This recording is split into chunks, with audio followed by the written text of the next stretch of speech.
阿龍兒童文學作品。清晨的露珠兒。雜草地上，露珠兒們都很焦急，因太陽公公已經從山那邊探出頭來了。最多還有2個小時，到太陽公公爬到樹頂上，把它們照射得光亮耀眼之後不久，大家就會突然地消失。你看不見我，我看不見你，連自己也看不見自己。他們焦急是因為這樣嘅生命太短促、太平凡了。他們盼望在離開這個世界之前，能做點什麼，能留下一點什麼，甚至能多看到一點什麼。他們互相祝福着，不論是誰碰上好嘅運氣，大家都會為他高興。2個農夫抬着一籮菜，準備到市集去賣。一群露珠兒爬上了他們的衣襟，聽說市集上很熱鬧，聽說吃的、玩的、用的東西都有。再見啦，再見啦，祝大家好運！他們隨着農夫上路了，心裏只盼農夫們嘅腳步走快一些，怕的是市集還沒有到，他們已經消失了。一個頸上掛着2部相機嘅人來到了露珠兒聚集嘅雜草地，蹲下了身子，從那機器的孔洞中窺探着什麼。這些露珠真美，他不停地在照相機上撳着按鈕，花朵上、蛛網上、葉邊上嘅許多露珠兒都被他拍進了鏡頭，這使他們很興奮。我們再不會消失啦，他們嚷着，大家都羨慕他們。時間不多啦，假如要我們無影無蹤地消失在空氣中，不如鑽進泥土，到花兒樹木的身體裏面遊歷一片吧。有些露珠兒說，這主意不錯，就請風姐姐幫幫忙吧。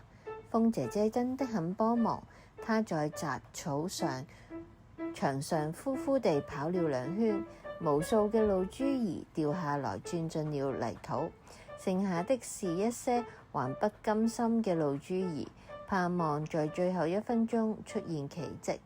一隻白鷺忽然降落在雜草地上，它的羽毛白得像雪，它站在那裏休息了一會兒，又舉起了它的翅膀。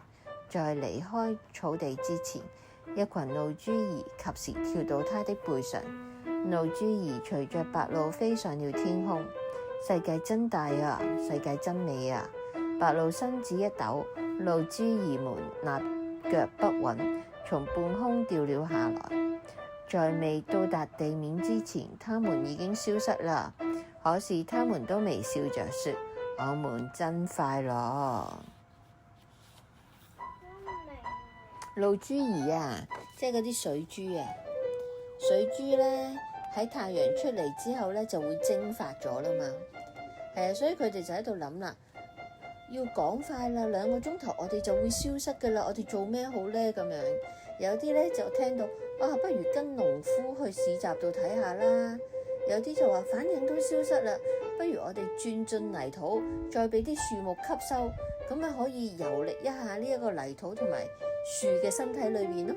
跟住有啲咧就跳咗上去白鷺嘅身體嗰度，雖然俾佢揈甩咗，但係佢哋都睇到喺高空睇到呢個世界好靚，佢哋都經歷咗唔同嘅嘢。當然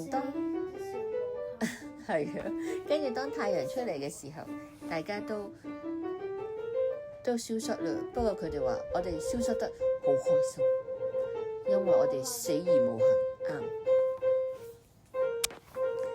離去的日子，雖然孩子們還是捨不得，懇求讓他們再多捱幾天。蒲公英媽媽這次很堅決，她對大家說：該是出發嘅時候啦。趁風姨姨經過，我會託她帶你們到稍遠嘅地方去。再不去，說不定明天下起雨來，打濕了你們頭上嘅絨毛，便沒法起程啦。我哋唔想去稍遠嘅地方，我哋想喺你嘅身旁成長啊，媽媽。一個孩子說：係啊，我哋唔捨得你啊，媽媽，我哋要留喺你嘅身邊，我哋可以每天看見你，我哋可以像這樣談天。另一個孩子說。其他的孩子也附和着：孩子，我都唔捨得你哋啊。不過前些時有人在這裡做過測量，說要把這裡變成什麼高爾夫球場。喺佢哋嘅眼中，我哋屬於雜草，係唔容許喺度生長㗎。孩子們，你哋要去得遠，越遠越好，唔好叫媽咪擔心啊。蒲公英媽媽說。咁你呢，媽媽？一個孩子帶淚說：你哋別難過，亦都別擔心，佢哋仲未有咁快動工嘅。媽咪都老啦，冇乜嘢要驚。我最唔放心就係你哋啦。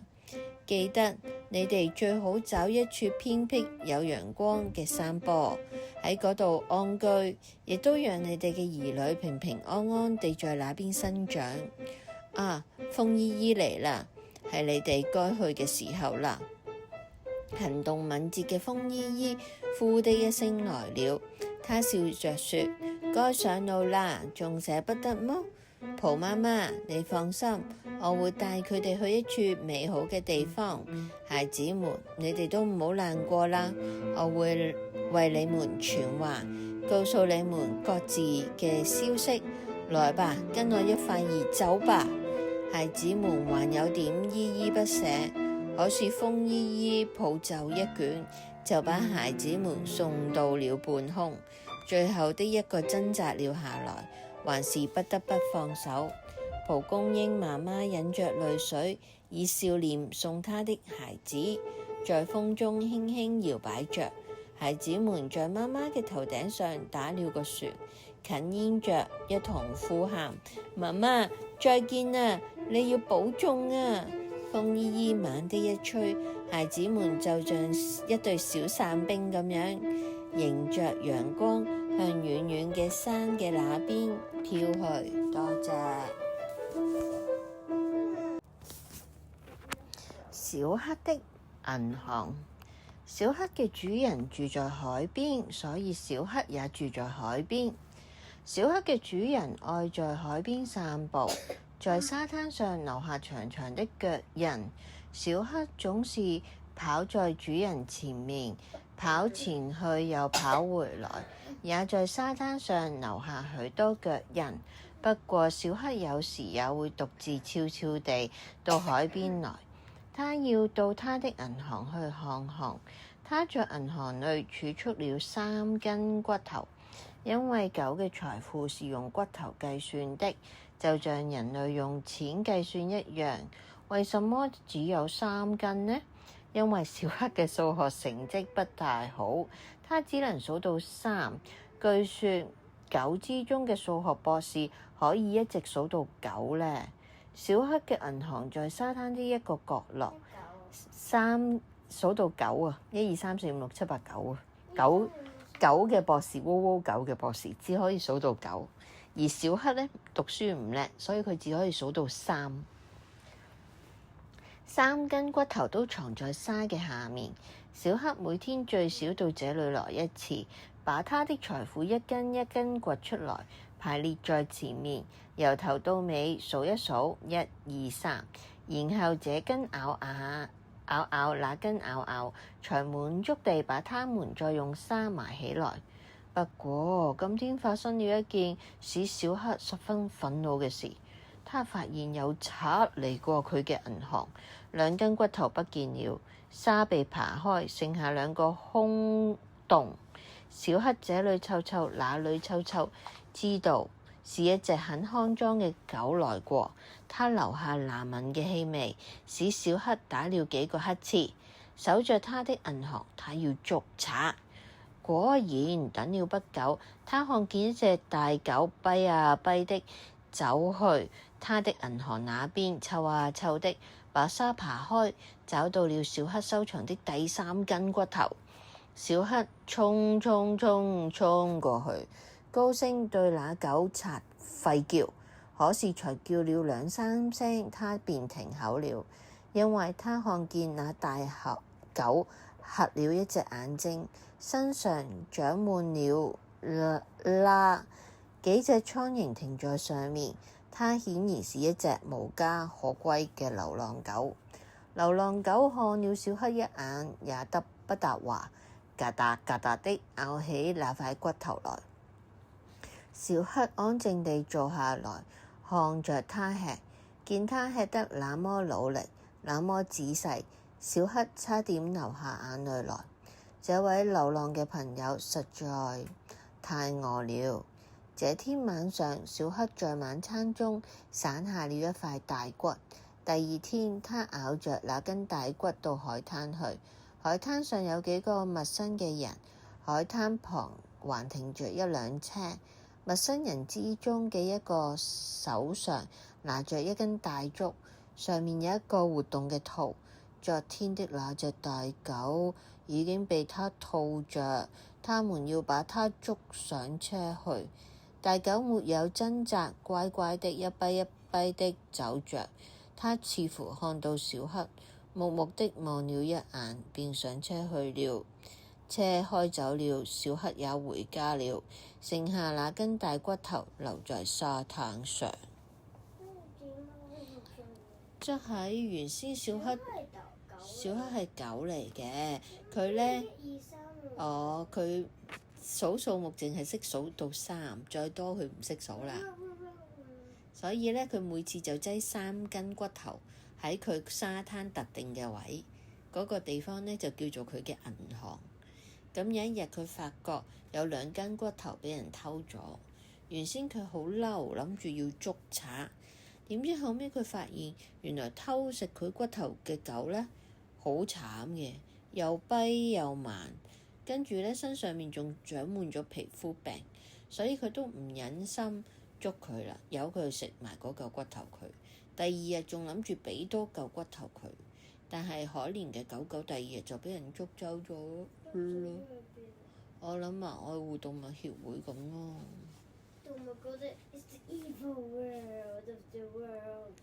世界上最好嘅禮物。喺一個美麗嘅湖邊住咗一個美麗嘅女孩，這女孩嘅名字叫做華華。如果說她的外貌是罕有嘅清麗，佢嘅品性更是無比的善良。樹上嘅鳥兒、湖裏嘅魚兒都喜歡與她親近，她更吸引了整個村落嘅年輕人，每個人都想做她的朋友，一生一世跟她生活在一起。不過華華也有佢嘅選擇，在許多男孩子裏，他愛的只有一個。他所愛嘅男孩名叫彤彤，他不是最漂亮，他不是最勇猛，他不是最富有，相反，他家裏很窮很窮，可是他卻是最善良。華華發現這一點彤彤跟自己很像。所有男孩子不希望發生嘅事，華華父親要往外地公幹，這一去起碼3年5載，華華也要跟隨前往。男孩子們像是個個患了大病，睡不着覺，吃不下飯，老在華華家居嘅附近轉圈，希望多看他一眼。每個人都想送一份最珍貴嘅禮物給他，好讓他留作長久嘅紀念。彤彤攀上了附近最高嘅山巔，在最危險嘅懸崖下面摘下了一朵血色嘅小花。這花兒即使乾了，顏色也不會變，佢嘅清香可以保持10年。一位有名嘅植物學家說，據他所知，現在全世界這花兒只剩下3株。彤彤雖然摘到這珍貴嘅小花，卻從懸崖掉下了，縮斷了2條腿兒。華華親自到彤彤家去探望，彤彤包着雙腳坐在床上，正用小刀做了一個木架。華華什麼也沒有說，只是淌淚，解下臂上一隻手足，戴到彤彤手上。他以前曾經告訴彤彤，這手足能帶給人平安。彤彤沒來得及把禮物親手送給華華，他仍然不能下床半步。他僅僅趕及在華華出發前做好了那個木架，把血色的小花珍重地放進去，加上一把小鎖。他託格倫嘅小伙子把木夾順去，想不到這小伙子一向對他十分妒忌。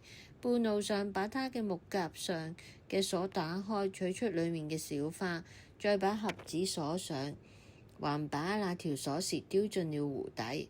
華華收到好多好多嘅禮物，他一一表示感謝，說每一件他都喜歡，因為這代表了珍貴嘅友誼。只有嘅彤彤嘅盒子，他沒有打開，不是因為沒有鎖匙，承諾要有最好嘅鎖匠，要開易如反掌，只係佢知道盒子裏是世界上最好嘅禮物，開同唔開都係一樣，所以呢，佢都唔知道原來裏邊朵花俾人哋抌走咗。都唔在乎。佢只在乎彤彤送俾佢嘅禮物。故事老人。新界有一個美麗嘅村莊，像別的傳統村莊一樣，莊前有一棵大榕樹，飄灑着濃密嘅氣根，像老公公嘅鬍子。大榕樹底下搭了一個涼棚，涼棚底下時常坐着一位老人，像榕樹一樣留着長長嘅鬍子。老人擺賣嘅係佢家園裏出產嘅東西：番石榴、楊桃、木瓜、龍眼、黃皮、荔枝、香蕉。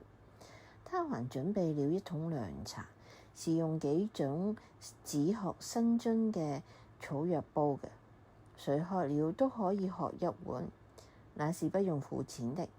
可是老人的涼棚最吸引人嘅東西不是水果和涼茶，而是老人家說不完嘅有趣故事。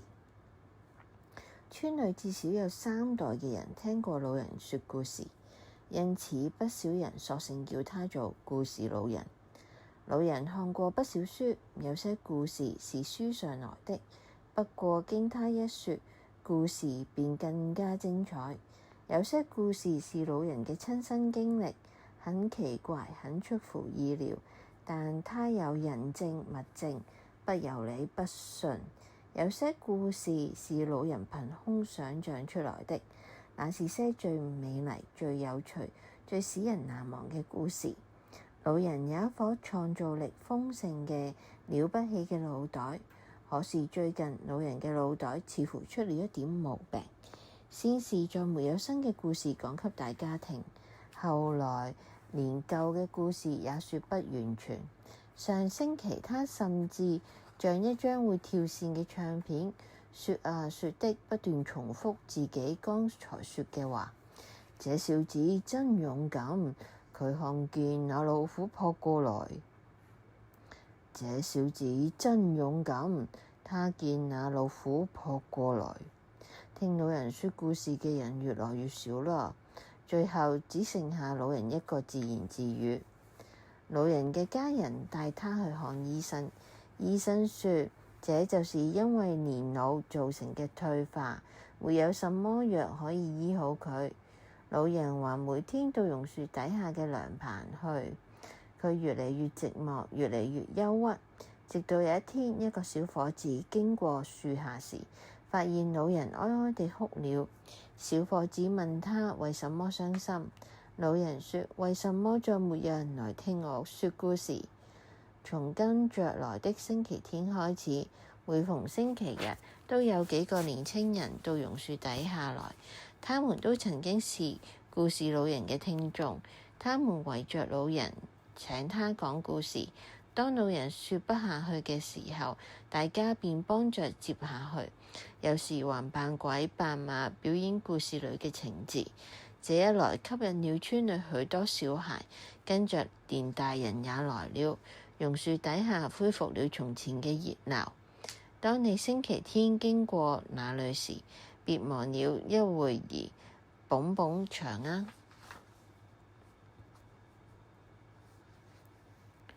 最長嘅故事。從前有一個好小嘅國家，這個國家有一個很和氣嘅國王，國王只生下一個女兒，佢就係公主蓮娜。蓮娜自小跟百姓嘅孩子們一起玩，爬樹、游水、捉蟹、釣魚。不過蓮娜最喜歡嘅一個節目係聽一個叫做蘇伯嘅老頭說故事。蘇老頭嘅故事隻隻動聽，蓮娜一坐下來就捨不得回去。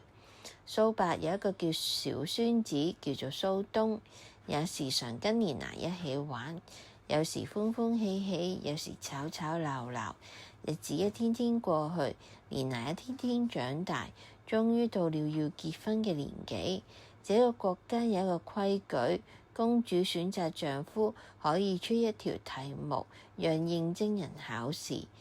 公主出嘅題目係：請你告訴我一則最長嘅故事。公主最喜歡聽故事，所以出這道題目一啲都唔稀奇。題目一出，城裏嘅紙立即賣個清光，想娶公主嘅人個個埋頭講寫，許多窗戶嘅燈光終夜不熄，有人一直寫到天亮。蘇康卻每天照常工作，他如今收養着過千隻嘅羊群。他爺爺蘇伯說蓮娜是個好女孩，叫蘇康也寫個故事去應徵。如果沒有題材，爺爺可以供應。蓮娜有時都會陪蘇康放羊，告訴蘇康應徵嘅故事已經堆滿了書房，最長嘅一則有9999頁，可惜佢看了一頁已經昏昏欲睡。蓮娜問為什麼不準備參加，是不是認為公主配不上他？蘇康說時間多的是，慢慢寫也不遲。一個評審委員會已經組成，評審委員會一共有4人：國王、皇后、丞相同公主自己。誠信報告收到嘅故事一共有99份，最長嘅一份有9999頁，最短嘅一份只有1張紙，紙上嘅故事又只有3個字。大家都想知道呢3個字嘅故事係點樣？奴丞相清清喉嚨讀了出來，這3個字嘅故事，我愛你。跟着又讀出後面嘅一行小註解，這是個一生一世嘅故事。國王、皇后、公主一同微笑，問丞相：這樣好嘅故事是誰寫的？丞相說：這個小子叫做蘇康，係會講故事嘅蘇伯嘅孫子。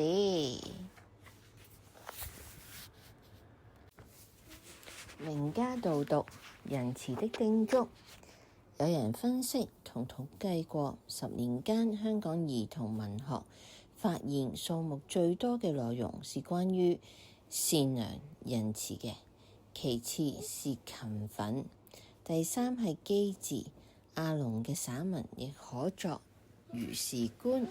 以本地兒童文學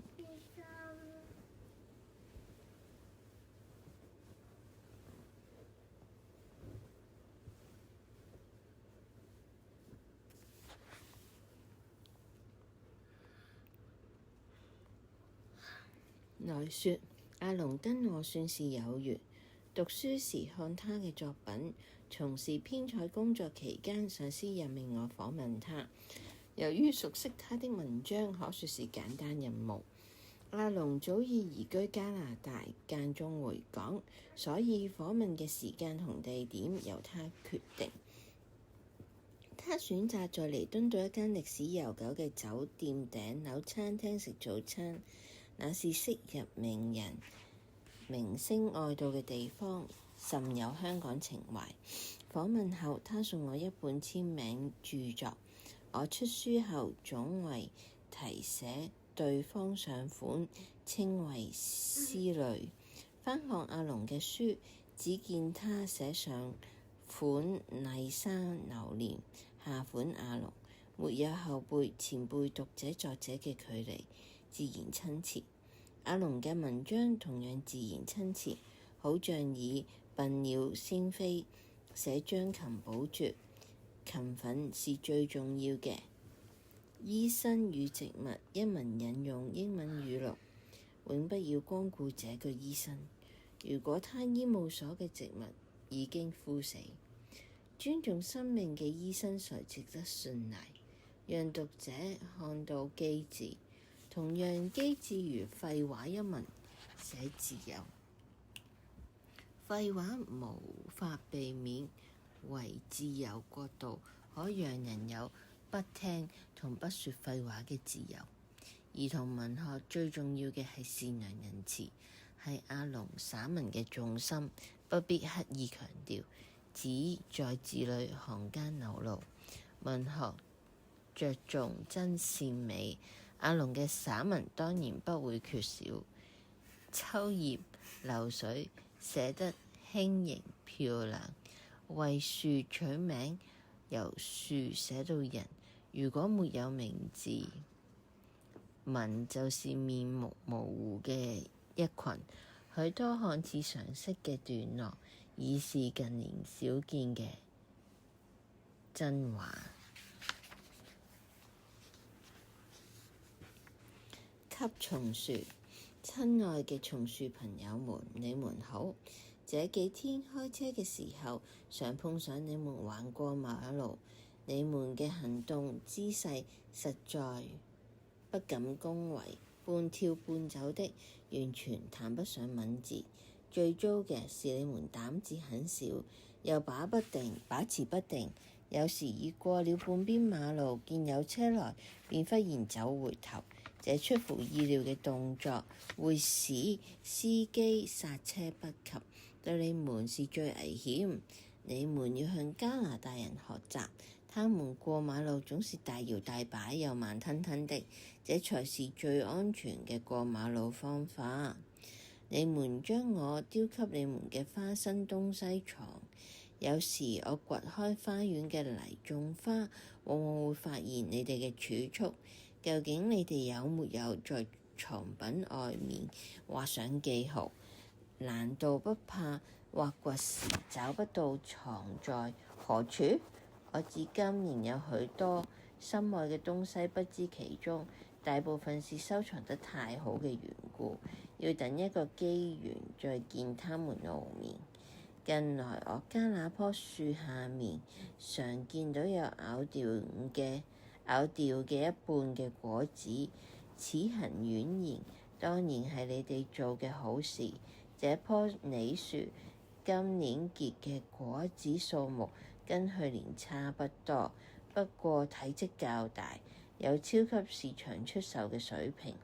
樣子雖然不中看，味道卻是很清甜。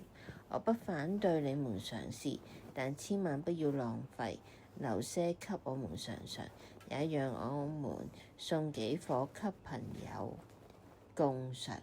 園裏嘅收穫雖然有我哋嘅努力，但主要還是靠陽光、泥土、雨水這些大自然嘅施予。因此我哋亦該有一份你們可以放心享用，別客氣。浣熊的惡作劇。旅途中買了2張明信片，其中一張是2隻浣熊藏身在一個樹洞裡，一大一小，大概是母親和兒子吧。我買這張明信片純粹是因為他們的眼神可愛。雖然浣熊嘅名譽不大好，他們嘅惡作劇同對人類造成嘅滋擾使他們臭名遠播，可是我們仍然寬宏地原諒他們，接納他們。許多紀念品店裡都有木嘅、石嘅浣熊雕像，他們有趣的尊容出現在好多畫冊同埋明信片上。這張明信片上附有說明，解釋他們為什麼喜歡在河裡去洗手上嘅食物。原來是他們的手掌濕碎之後，敏感度會大增，使他們在搓揉手上嘅食物時，能分辨哪些能吃，哪些不能吃。最近還聽朋友說，他們嘅一宗惡作劇，有人在花園裡新鋪了草皮，像地氈那般可以捲起來，鋪開去的那種。第二天早上發現原本鋪好嘅草皮竟被揭起捲成一卷卷，起初以為係附近嘅頑童所為，將草皮重新鋪好後，仲用石頭壓住。誰知第二天早上，草皮依然被捲起。有人說晚上曾經見到浣熊嘅蹤跡，看來這次又是他們做嘅好事。浣熊係美洲嘅原居民，亦只有美洲先至有，係我哋人類騷擾佢哋，唔係佢哋嚟騷擾我哋。請對佢哋嘅惡行多多包容。懷念蟲蟲。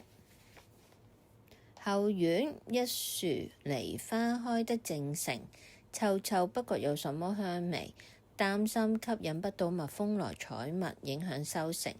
留意觀察，才看到一兩隻蜜蜂在枝頭轉進轉出，心想如果是在香港，那蜜蜂同蝴蝶應該係連群結隊而來。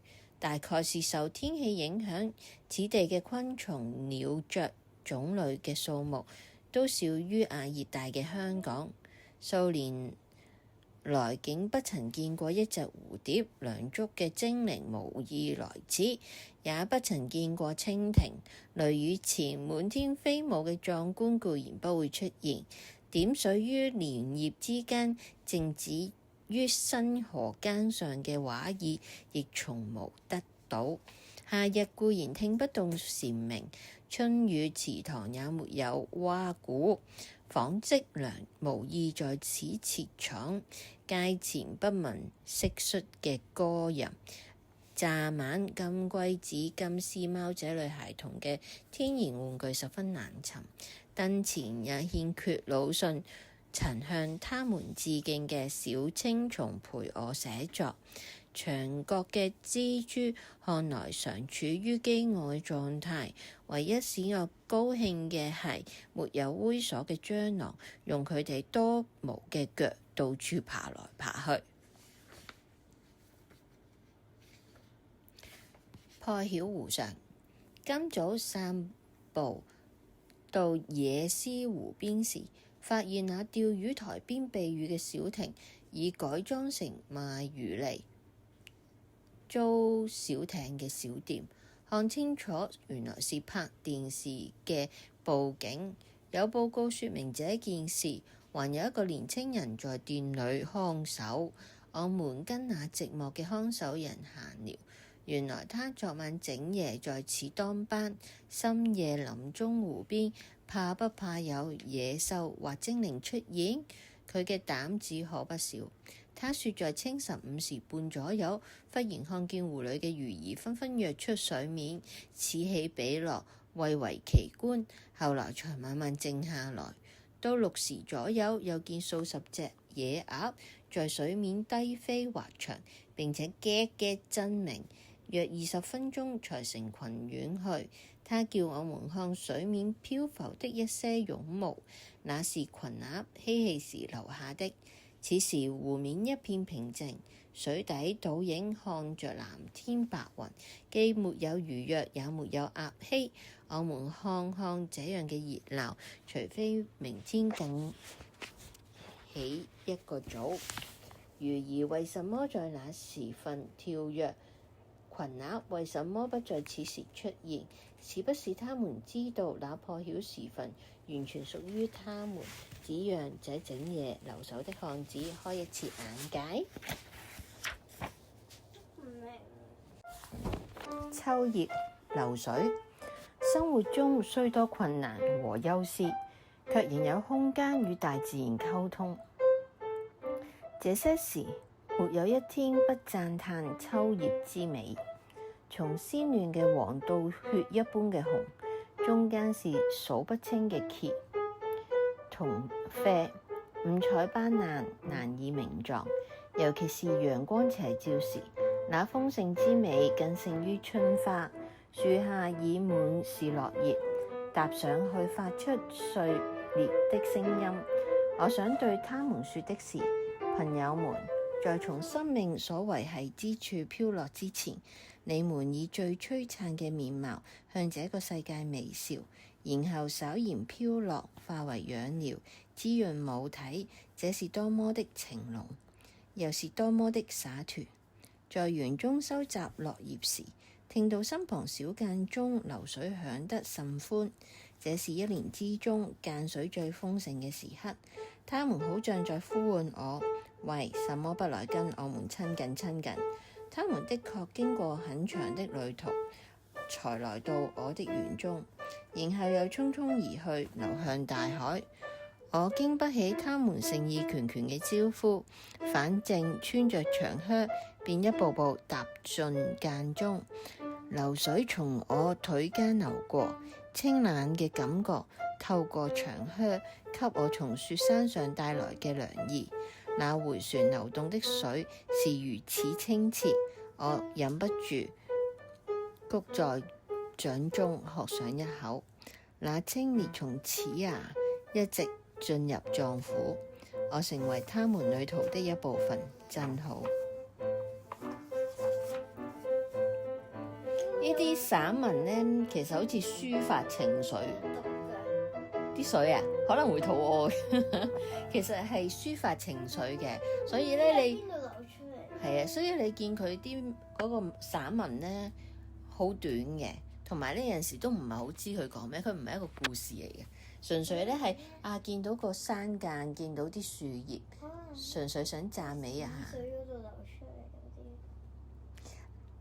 嚟落葉季節，正是落葉季節，不但是楓樹，還有其他許許多多種類嘅樹，都斜落一身的葉子，抖落一身嘅葉子，剩下光光的枝幹。本來被遮擋着嘅天空、遠山、房屋都顯現了出來，空間變得廣闊了。許多掉在地上嘅葉子並未枯萎，有亂黃，有淺褐，一張張互疊着，形成美麗嘅圖案。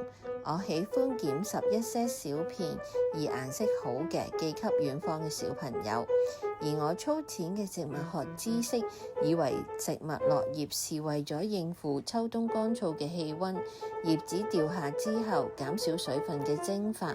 可是溫哥華嘅秋冬反而是雨季，樹葉照掉可也，又是為了什麼呢？這有待植物學家嘅解釋了。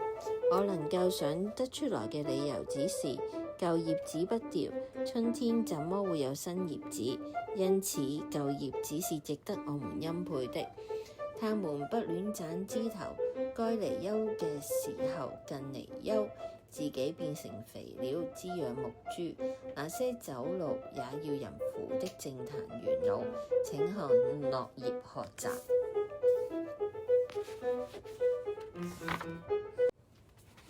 落葉季節，正是落葉季節，不但是楓樹，還有其他許許多多種類嘅樹，都掉落一身的葉子，剩下光光的枝幹。本來被遮擋着的天空、遠山，好似講咗咯，琴日係咪？咩啊？係，琴日已經講咗落葉季節啦。今日係蒲公英的種子球。本草綱目將蒲公英編在塞部，其實很有理由。此地便有人把蒲公英嘅嫩葉當沙律吃，或者作蔬菜。如果烹飪節目介紹幾款蒲公英菜式而又美味的話，相信蒲公英的數量一定會大為減少，因為都給我們吃掉了。香港市政局出版的《香港草本植物》第2卷上記載，蒲公英乾嘅根莖經磨碎後可以作咖啡嘅代用品。戰爭期間咖啡價貴，不妨一試。市政局這本書上說，蒲公英原屬歐洲嘅草本植物，現已廣泛移植於全世界。我發現院子裏植物生存條件最惡劣嘅地方，正是蒲公英生長最茂盛之處。如果要到什麼星球上試種地球植物，蒲公英當屬首選。我為蒲公英節育嘅措施一直在進行，每天將園子裏出現嘅小黃花盡數剪回來插在瓶中，但仍有漏網嘅花謝之後成為一個美麗嘅種子球，白色絨毛在外，芝麻樣嘅黑色種子在內。我把這漏網嘅絨球剪下，小心翼翼地，怕它們一碰就飛得到處都是。這絨球看來眼熟，原來像溫哥華科學館的那個網狀球體建築。我懷疑建築師的靈感正是來自蒲公英的種子球。我把一球種子嘅數目數了一下，剛好240顆。有時間會找另一球來計算一下，看是不是一樣。如果每顆種子都能成長，即便是一棵只開一朵花，就能夠傳3代，已經有13824000株。問你怕唔怕？即係一個種子球上面有240個種子，即係嗰啲毛毛啊。咁一個有240，咁240個種子，每一個再生240，跟住又每一個種子又再生240，就會變咗13824000。咁多棵蒲公英，佢話問你怕未？咁但係啲種子飛咗出去，又未必可以成功生長到嘅，好多時都生長唔到。係啊，愛德華王子島那最有名嘅安妮是個有情人，他不但對人有情，對物一樣情濃。他甚至為一棵樹、一盆花取名字。佢嘅說法是：我們不能簡單地稱一個人為人，人係有名字嘅，因此我們不該簡簡單單地把一棵樹叫做樹，即使叫佢哋松樹、柏樹，都不能顯示個別嘅身份。於是佢為每一棵樹取一個不同嘅名字，使這一樣松眼另一棵果松有分別。因此這一棵是老約翰，另一棵係大隻佬 Stephen。有某些正統治者眼中，全國人只用一個民字嚟到代表，聽話嘅叫做順民，造反嘅叫做暴民，投票嘅叫做選民，遷進遷出嘅叫做移民。既然每個個體只係一個民字，亦就面目模糊。講緊我會唔會就咁叫你阿人食飯啊？人食飯啊？唔會噶嘛，你有名噶嘛。咁頭先講緊嗰個叫珍妮嘅女仔呢，佢對所有嘢都好有情嘅，即係呢，包括對植物，佢呢會幫啲樹改名嘅，叫做老約翰啊，叫做大隻佬 Stephen 啊咁樣。因為佢話人你都唔會就咁叫人咧，你會叫佢個名啦咁樣。咁佢話咧，只會有啲統治者咧，就所有人都叫做人民，我哋嘅人民。乖嘅咧就叫做順民，順好順從佢哋命令嘅人就叫做順民，唔聽話嘅造反嘅就叫做暴民。可以去投票嘅叫做咩民啊？選民係啦。政府係咁樣睇。冇錯，遷出遷入嘅人叫做移民，冇錯啦。既然每個個體只係個文字，亦就面目模糊。面目模糊便不會用情，可以將佢哋當做一個玩具、一個籌碼，壓上政治或者軍事嘅賭台。被當作籌碼嘅民被犧牲掉了。賭博嘅雙方只有輸贏帶嚟嘅喜悅或者失意，被犧牲者嘅性命同命運同感受，佢哋係絕對唔會關心嘅。不捨此屋，越近搬家的日子，越覺得不捨，捨不得那條小溪是我家不知源頭的活水。站在溪邊聽那潺潺嘅泉聲，便會想起孔子說：逝者如斯夫，不捨晝夜。捨不得那3棵百年老樹，站在樹下自覺是他們嘅忘年交。我欣賞他們，他們也欣賞我。捨不得那片野草地，他們嘅旺盛嘅生命力給我深深淺淺千姿萬態嘅綠。捨不得南牆嘅玫瑰，他給我千朵嘅艷麗，柳柳嘅清香。我曾將花瓣附在信中，寄給遠方嘅友人。捨不得門前那塊巨石，不知何年何月，他就默默地安頓在那裡。駕車回來見到他，便到家了。捨不得這條街又平又直，夾道嘅綠樹恬靜極了。下雪之後，立即變成聖誕卡上嘅風景。人與人有緣，人與屋亦有緣。我有緣在此大約住了1000個日子，卻因為更多家庭成員嘅團聚，地方不夠，要另覓新居，去跟另一間屋子結緣。這間溪邊林下小屋，於是緣盡了。可是它將永遠存在我記憶之中。仿廣告一則：你昨夜嘅甜夢，你陽光明麗嘅清晨，你窗外嘅藍天，你耳際清脆嘅鳥鳴，你園中飄進來嘅草香，你獲得充分休息嘅肢體，你澄澈空靈嘅頭腦，你黃金嘅煎蛋，你香濃嘅咖啡，你爽口嘅泡飯，你家鄉風味嘅鹹菜，你天使般嘅孩子，你温柔嘅丈夫，你賢惠嘅妻子，你體貼而健康嘅父母，你熱情而樂於助人嘅鄰居，你駕駛如意嘅座駕，你一路暢通嘅車程，你慷慨又精明嘅 boss， 你合作又能幹嘅同事，你善解人意嘅電腦，你精明又信賴嘅顧客，你精緻又節省嘅午餐，你小休時嘅有趣閒談，你挑戰智慧嘅小難題，你不請自來嘅靈感，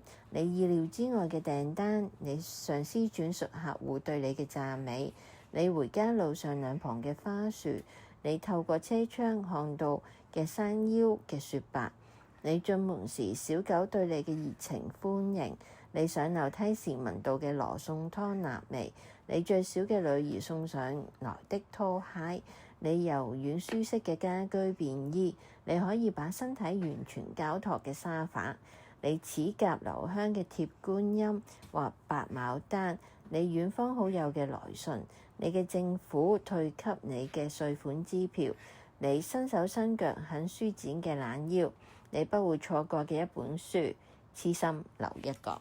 多謝。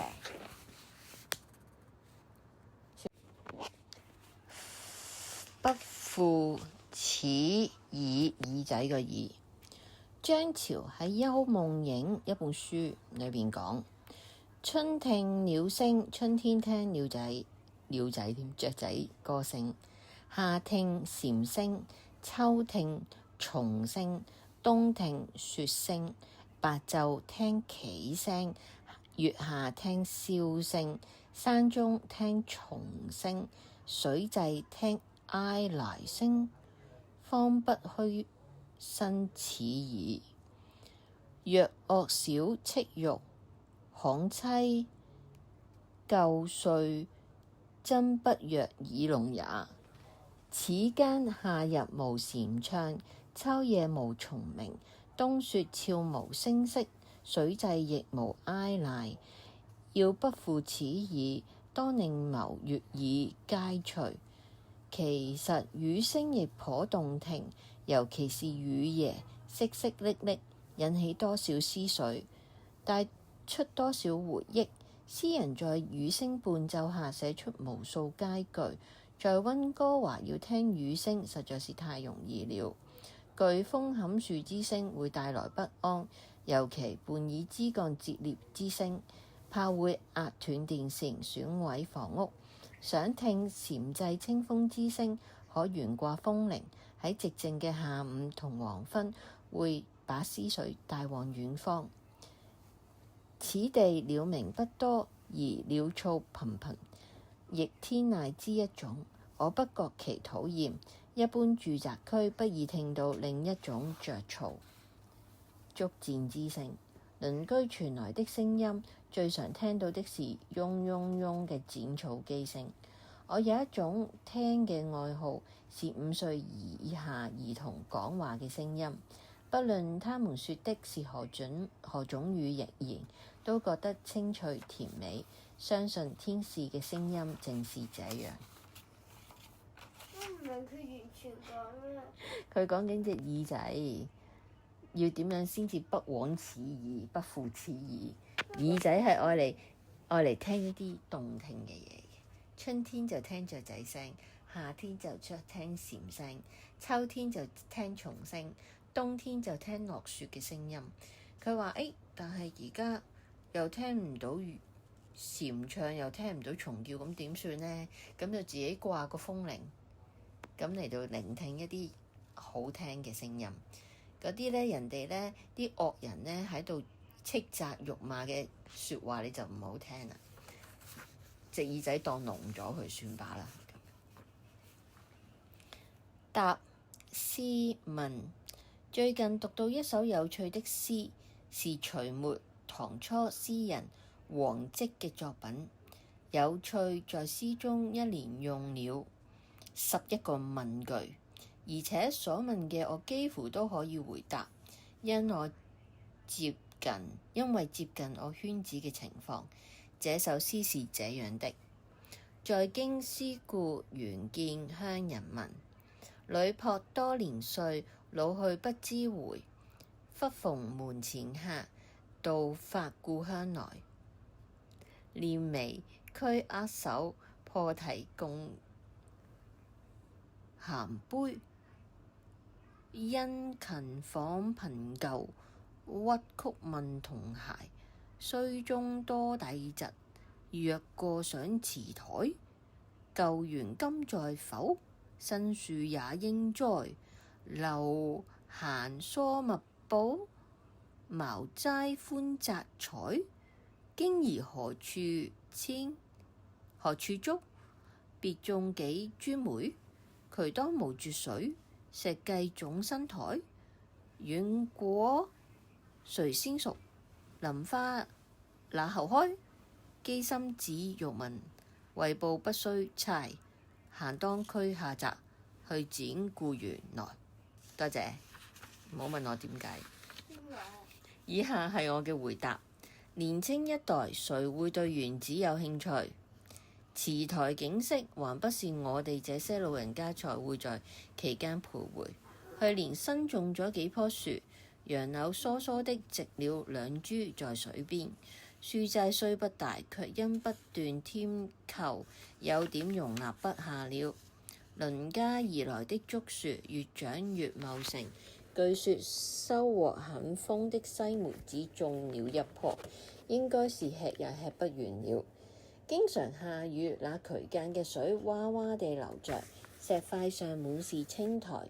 最早熟的果子是蘋果，最耐久開了一批又一批嘅係玫瑰。有陣時啲散文都幾難明㗎。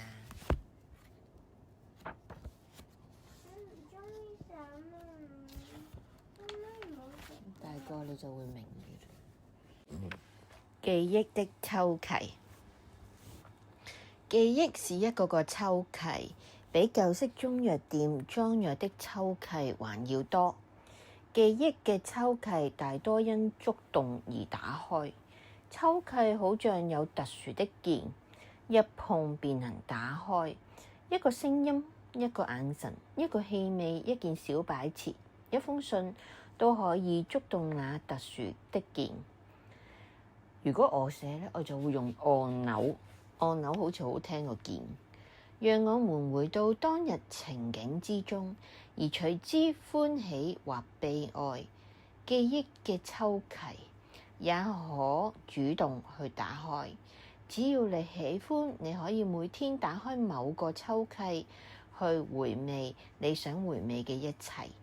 奇怪的是，人們主動打開的秋萁不一定裝的是得意、歡欣、甜美、成功、榮耀，卻可能是失敗、哀傷、屈辱、苦楚、惆悵、惋惜。或許這也是自然。當我們身體嘅某部分酸痛時，我們不是很喜歡去搓搓一番嗎？即係去按摩一番。